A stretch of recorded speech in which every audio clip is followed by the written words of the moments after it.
Hello, and welcome to Rocket Fuel, your daily update of everything that's happening in Rocket Pool, Ethereum staking, Ethereum, and the wider crypto ecosystems.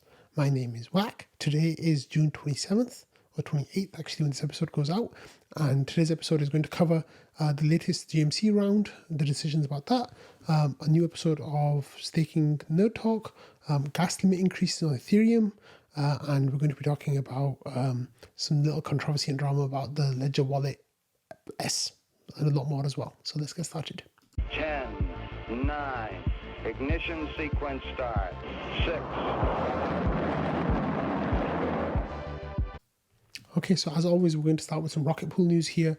And Rocket Pool news today is about the latest grants round and the decision being made here. This is round 25. The GMC released their decision, and this is that there's a 14-day clock now where anyone can challenge the results. The whole roster is named there. There was only one application this time, and the initial request was for $104,000. The GMC actually approved this. It was a request for patches to work with the Rocket Pool team, helping out the team.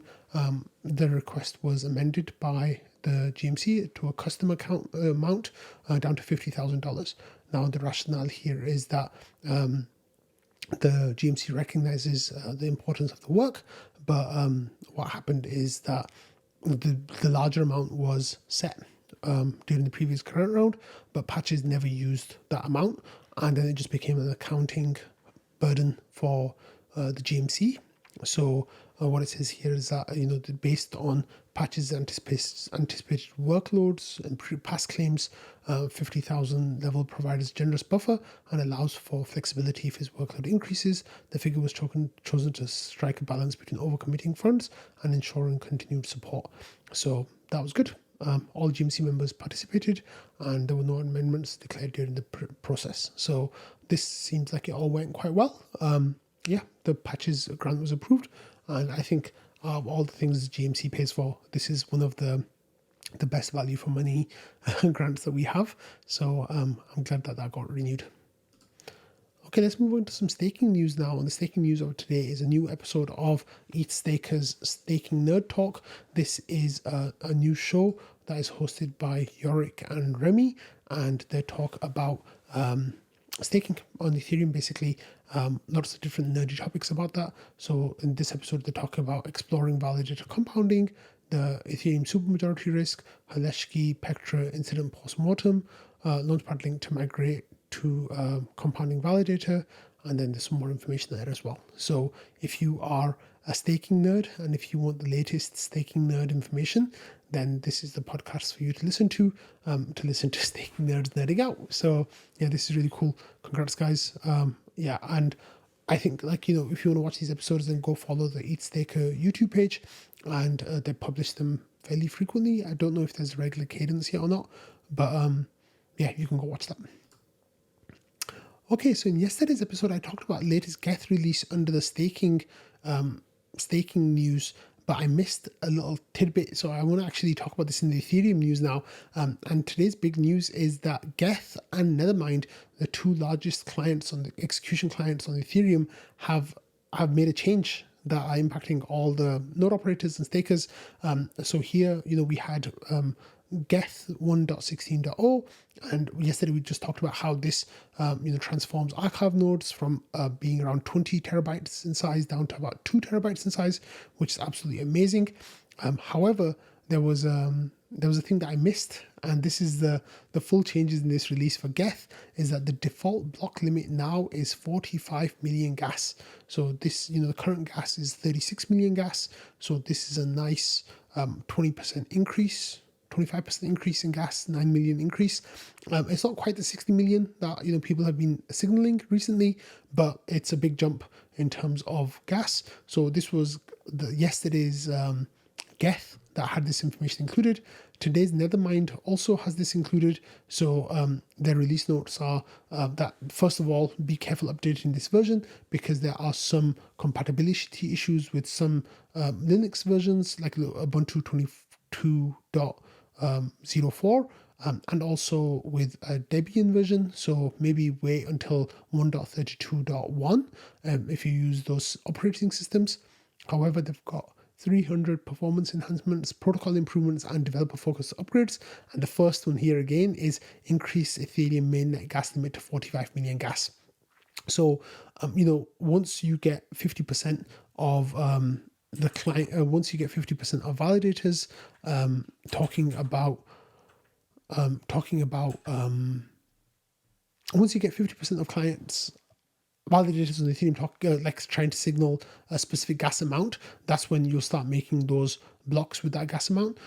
So if we have a look at the client diversity website here, you'll see that between them, Geth and Nethermind have nearly 80% of 79% or thereabouts of clients. So of validators that's what they run. So yeah, this is going to happen quite quickly. And then if you have a look at gas limit website, you can see that the 45 million has already gone up to 24% on. So the 45 million has already gone to 24% of validators. So as more people update their validators, then that's going to go to 100% really soon. It's going to shoot up really fast. So yeah, gas is going to be raised very soon in the next couple of days, which of course is really exciting as people upgrade their execution clients to the latest Geth and Nethermind versions. Then Ethereum is going to get that 25% boost in throughput, which is really cool. So yeah, your transactions should get a little bit cheaper until the blocks get saturated, in which case the prices will still be lower than what they were before, and by that amount. And yeah, that's really exciting. Okay, so not only are blocks getting bigger, but there's also discussion about shortening the times for the blocks. Now, we've been talking about this rocket fuel quite a lot recently. Barnaby here says that today presented to all core devs our case for 2 times shorter slot times in Amsterdam. He says we believe shorter slots are a strong option for Ethereum to consider on this timeline, with myriad benefits from a better UX to improving one of the main value propositions of Ethereum, L1. It's a confirmation engine. Amsterdam's fork expected to ship in 2026. So we got the next one for Saka coming up maybe by October, potentially. I'm not sure exactly when. And Amsterdam, I think, will be getting maybe in April or May, potentially, of 2026. But there's a lot going into this. So there's a presentation that Barnaby gave during All Core Devs that's linked. And then there's a discussion on how this proposal fits with the other slot restructuring proposals. So that is, I think, the key discussion that we're going to get for the next few weeks is, do we go for shorter blocks in Amsterdam, or do we restructure how blocks are built, or slots like blocks are built? And then once we get that done, then we'll go into the shorter blocks in the following update. So here Barnaby kind of recognizes this, saying that some valuable next steps are proper accounting of the work needed on both paths, analysis of attestation and aggregation propagation, finding our preferred points on the throughput slot time trade-off curve for each of the restructuring proposals. Open question whether we can aim for lower than 6 seconds with some of these restructuring slots. It sounds from the conversation that may be the case. And it says you're interested, then you can contribute. And there's a whole lot of links. So there's a discussion here. Dan asked, not fully understanding, it's key to find answers with the lens of shorter slots and transaction latency. What does it mean? And it says, if we decide to restructure first, we should be confident that we ship a restructured slot proposal that does not lock us into a suboptimal place when the time comes to shorten the slot. And then there's discussions there from ETHDreamer and POTUS, and more information. So yeah, this is a very, very active discussion that's happening in ETH Dev. It looks like one of these sides is going to win out. Hopefully it's quite smooth, the discussion.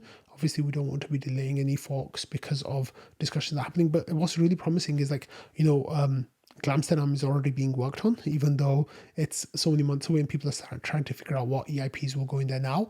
I think that's really promising. So yeah, that's really good stuff. Okay, a little while ago, some of you might have ordered a DGen 1, which is the Ethereum phone team kind of got this wallet slash everyday carry device. So it's a hardware wallet. It's also got I think a version of Android on there that you can use as your OS, and then like lots of crypto native apps built into it. So here Ethos are saying that the degen ones are now being exported from the native Verilion Prime to Earth. So that's like, some little marketing gimmick that they've got going on. But basically what it means is that you can now burn your NFTs and submit your addresses for delivery. So there's a little bit more information here. They said that, you go to this website where you can burn your NFT and submit your address. Then you will get an email confirmation about your redemption. And then there'll be a separate email if you've got a founder's edition. And they are saying that shipping will begin in August. So, people have bought the NFTs quite a while ago, and they were waiting for these to kind of go through. And it looks like they are going to be shipped very, very soon. So this is really exciting. Some people, it seems like, had some issues with not getting the confirmation, but I think they've got a support system in place for that on Discord. Maybe you just have to sign the transaction from your wallet or something that shows the NFT got burned. And yeah, this is actually coming. So it's a really nice device. It looks kind of like retro futurism. It's just, they're not calling it a phone, right? They're calling it everyday carry electronic device. So they're not trying to, replace your phone or anything like that. It very much has like those Star Trek tricorder vibes, which are really cool. But if you got one, now you are able to put your address down and get it delivered to you. Good stuff. Okay, and I'm going to finish this episode with some other news, and this other news is about the Ledger Nano S and how it's being retired from support. So it stopped being sold in 2022, and here Charles, who's the CTO at Ledger, says your Ledger Nano S still works, and the Ledger Nano S Plus remains fully supported, but they're saying that the S had an incredible run. We officially retired in 2022. Since then, we've been gradually phasing out its full support. So the idea is basically that the S, as it was built, had 320 kilobytes of storage on there, and each blockchain that you want to use to load your keys onto that for each blockchain, you have to load a separate app on the Ledger device, and just using Ledger OS, Bitcoin, and Ethereum, and Exchange App loans, those fill up the 320 kilobytes. So it's very, very memory limited. So what they're doing now is they're going to stop kind of offering support for it. Excuse me. And what they're going to do instead is they are going to ask people to move up to the newer versions. Some people kind of don't understand exactly how the ledgers work.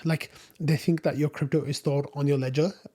That's not the case. The ledger just has a key that you can import into another wallet. So if you have Ledger S, you can go and buy a Nano X, and you can then import the key from your S onto your Nano, Nano X, sorry, or Ledger Flex or whatever other device. And if provided they allow you to maintain the same key system, you can even put the key into a completely separate wallet. Don't put it into a software wallet, obviously, because that will render it useless, the security of it. But you can put it into a Lattice Grid Plus, depending on what network you're on, if you're on Ethereum, that is, or a Trezor or whatever else you might want to use. So yeah, a lot of people didn't understand. They thought that their crypto was going to be locked forever on this Nano S or whatever it is. But if you have a ledger and you have the keys for wallets on there, but you don't have the seed phrase saved, then I strongly recommend you move that crypto to a new wallet, and make sure that you have a seed phrase set up for the wallet that then you move it back to. You don't lose those keys, because if you lose those keys, then you will lose your crypto forever. So don't do that. But this is the news that makes sense, but for some reason people found it really controversial. So yeah. Anyway, on that note, I'm going to end today's episode. So thank you all for listening, watching, and being part of the Rocket Fuel community. I'm recording this episode on Friday night, and I'm going to release it on Saturday morning. So if there's some news that came out over that time, I'll cover it on Monday's episode. See you then. Bye.